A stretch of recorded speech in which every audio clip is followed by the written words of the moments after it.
For USCFootball.com, I'm Jack Smith, joined by Connor Morrissette for instant analysis from USC's Wednesday practice of Washington week. Got to talk to D'Anton Lynn today, as well as several USC defensive players. But Connor, another day where we couldn't see practice. I know you were at the tunnel, so I'm going to toss the alley-oop to you and see where you go with it. What were your biggest takeaways from today?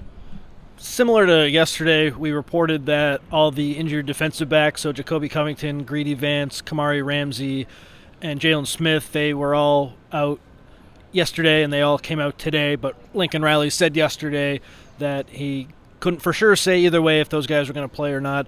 I think Greedy Vance is going to play, and I think Jacoby Covington has a good chance to play against Washington, but hey, we'll see when that availability report comes out. Nate Clifton came out today. He didn't come out yesterday, so that was a good sign, but he might need a little bit more time than some of these other defensive backs. So similar to yesterday, team is a little bit banged up, as we all know, but trending in the right direction slowly. I don't know how many guys will come back against Washington, but it doesn't sound like any of those guys are done for the year, which is good.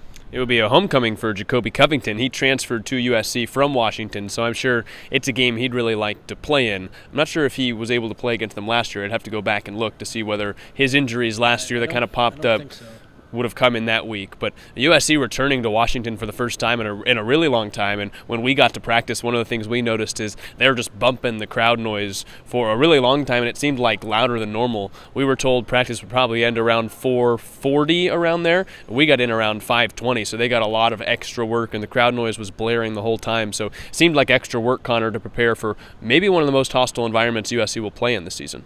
It will definitely be loud, and Washington has had a lot of success at home. They're similar to USC, winless on the road, but really good at home, so tough matchup for USC in that regard. And then at the end of practice, Jack, we saw why they so desperately need this new facility. When Mason Cobb was crossing the street to get from the field to the locker room, a Tesla came this close to running over his foot, and the crossing guards yelled at the driver. Desmond Stevens yelled at the driver. People were not happy. When this new facility comes in, the players will just be able to walk onto the field instead of having to cross the street, and we saw why that's needed today. Almost a scary moment, but luckily no contact was made with Cobb and the Tesla. That could have been a nightmare. Yeah, the driver was looking around like, what are you guys doing? Why are you guys crossing the street right in front of my car? And then realized that everybody else was looking at them and that they were the problem, and then kind of just sped off after that. They didn't even let Mason Cobb continue to walk in front of the car. They stopped, looked at Mason Cobb, and drove off one more time. It was bad, and we've seen some close calls. The crossing guards do a phenomenal job, but we have seen some close calls over the years where I think you're right. That is a huge benefit to this new facility. Sometimes people go right through the stop signs. The guards are holding the stop signs. Some people just don't care, Jack. There's some bad drivers out there. We got to talk to D'Anton Lynn today, USC's defensive coordinator, after one of USC's best defensive performances of the year recently. What did you take away from what D'Anton Lynn had to say today? Were there any main points that you came away thinking they were super interesting? Today was the Gavin Meyer day, in my opinion, Jack. When I asked D'Anton Lynn about Gavin Meyer, the impact that he's had, Lynn went injury by injury for Meyer, which I don't think the USC representative who was watching the scrum wanted to hear, but he was like, he has a knee, he has an elbow, he has a hand injury, and he still comes out every day. He called him a professional, and that is something that we heard Lincoln Riley talk about in the offseason, and that's continued here with Gavin Meyer. He is a professional. He works really hard. He's clearly not 100%. His teammates all love him. Elijah Hughes called him one of his best friends on the team, and remember, Gavin Meyer didn't get here until after the spring, so he's had a massive impact on this program, and we all remember when Bear Alexander and Gavin Meyer were listed on that preseason depth chart. It was an or with Alexander and Meyer really earned that starting job. Clearly, he started against LSU. He started a lot of these games here. He's just been an exceptional Trojan, and he's everything that USC, the coaches have wanted, that his teammates have wanted. I'm going to write a story about him today. People were really gushing about Gavin Meyer, and it's deserved. He works so hard. His teammates love him. He got the game ball against Rutgers. In a season that's been so-so for USC, he's definitely one of the good stories. Yeah, Lynn said, and I think it kind of went under the radar, even when he doesn't practice, he still shows up and does well in the games, which clearly means that in past weeks there have been times where he hasn't been available to practice for USC, but has shown up and made an impact. And I asked him kind of straight up, even if you only have 1 year here, what would it mean for you to say that you helped the development of this program going forward? And he was like, that would be everything to me. that would be exactly, I couldn't ask for anything more. Like, that is something that he clearly has, as a fifth-year senior player, really taken to mean a lot. And I think you're seeing that more recently as we have talked to some of these older guys like Emmanuel Prignon yesterday, some of these guys that have really matured. And I think you can sense that maybe now more than ever, because guys get 5 or 6 years. You listen to Kyle Ford talk, and it's like, this sounds like someone who is in his 6th year of college, not some wide-eyed freshman or a sophomore that hasn't faced adversity yet. I think it's really cool how we're seeing some of these older players in college show off their maturity, and it's been great to talk to them over the last couple of days. Definitely. And then on the flip side, we heard from Kam Fountain today, the true freshman, and then 2 second-year players, Elijah Hughes and Sam Greene. Elijah Hughes said he has really devoted himself to his religion since December, and that really helped him when he wasn't playing a whole lot to stay the course, and the coaches were telling him to be patient, and he said he relied on his religion to stay patient, some outside influences, and like his teammates as well, but really it was his religion that helped guide him through. So that was some unique perspective from him, and he's playing a lot more now with some of the injuries to USC's players, and he's just earned more reps, so it was good to hear from him. Sam Greene talked about it was awesome to get his first sack, and he liked going home to Maryland to play in that game. Of course, the result wasn't what USC wanted, but it was a homecoming for him, and he talked about going up against one of his friends from growing up, and he won both of the reps when he was in that Maryland game. He took us through his first career sack that happened against Rutgers. He talked about how this new staff, he didn't say it was hard to transition from the old staff to the new staff, but he said it's just been different, and both staffs have done an exceptional job, and he shouted out the previous staff. He started with Roy Manning, but he seems to be in a really good spot. And Lincoln Riley talked on Monday about how Sam Greene and Kam Fountain, they've proven that they can rush the passer, but there's a lot more that goes into the edge rushing position than that. And Sam Greene was like, what, Lincoln Riley said I could rush the passer? I hadn't heard that before. So that was funny too, and he just seems like a really good guy. He's not someone we've talked to a whole lot.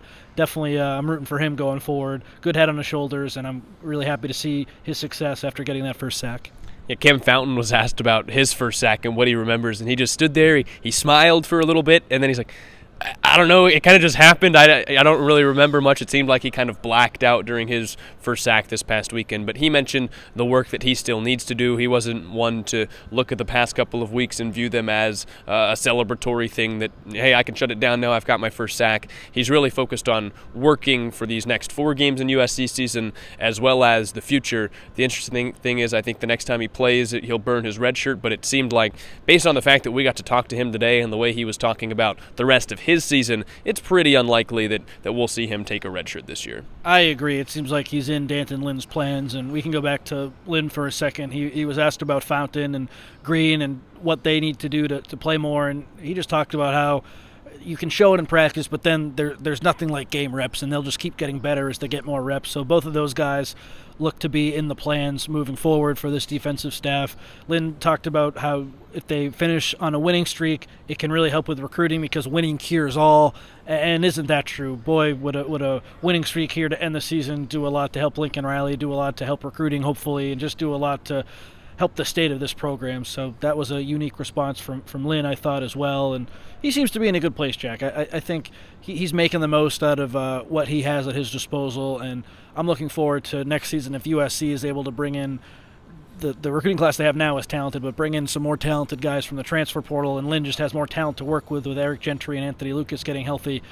I expect to see more results like we saw against LSU because Lynn's shown when he has that elite talent, he can put those guys in positions to succeed, and we'll see what that looks like going forward. Yeah, one other thing I asked D'Anton Lynn about was what kind of challenges but also added benefits come from a game where your defense faces so many snaps. Rutgers held the ball for the majority of the game, and it wasn't just the time that Rutgers had the ball, it was just how many snaps Rutgers took. It was an exorbitant amount, and he said it's a big benefit because you have to give guys more reps. We saw a ton of USC defenders get career highs or season highs in snaps because USC just had so many, and your starters can't play all of them. So USC was already banged up in that game, but faced a lot of defensive snaps, and it seemed like D'Anton Lynn figured that was very valuable for some of these younger guys to get experience, not just because they earned it, but because USC really needed them out there based off how much the defense was on the field. There were a ton of reserves playing in that game, from Fountain to Greene to Prophet Brown to Bryson Shaw. Zion Branch has established himself more as a confirmed first-team player now, but he had a ton of snaps in that game after not starting the year. We saw John Humphrey and DeCarlos Nicholson, who their snaps have fluctuated. So USC needed to rely on its depth against Rutgers. They're hopeful to get some of their key players back against a Washington offense that will be better. But that was definitely one of the big takeaways from the Rutgers game, Jack. USC, they relied on those backups, and they only allowed 20 points. They were on the field for a long time. Rutgers had like 90-plus offensive snaps, which was crazy to see, but those guys did their jobs. They affected the quarterback, Ethan Kaliakmanis. They had a good evening on Friday. They played really well. As the opponents get a little tougher, though, can USC rely on those guys week in and week out? If there are more injuries, they're going to have to, and that's, to me, really going to determine the rest of the season, who gets healthy on defense, and if guys don't, what they can get from these backups against offenses that, let's face it, are better than Rutgers and Washington. Even though Nebraska and UCLA have been up and down this season, I think both of their offenses are better than Rutgers. And then Notre Dame, it's not a prolific offense, but again, better than Rutgers. So these backups, if they continue to play, they'll be put in tough spots moving forward. We'll see how they respond. Yeah, we'll see. It'll be interesting this weekend. Washington provides a unique offense. It's one that has a lot of good pieces, hasn't put the scoring together completely this year, and has struggled in the red zone. But as D'Anton Lynn said, they mix the run and the pass very well. They've got a ton of talent, and we'll see if USC is able to slow them down. But that'll do it for Instant Analysis today. Thank you for joining Connor and I. We will be heading to Seattle on Friday. There will be a meetup, so stay tuned as to where that is going to be on Friday night. We'll have Tunnel Vision tomorrow as we preview USC and Washington, but excited to get out there to Seattle. It'll be cold, but certainly going to be a fun one this weekend. But for Connor Morrissette, I'm Jack Smith. Thanks for watching. Make sure you check out USCfootball.com for more.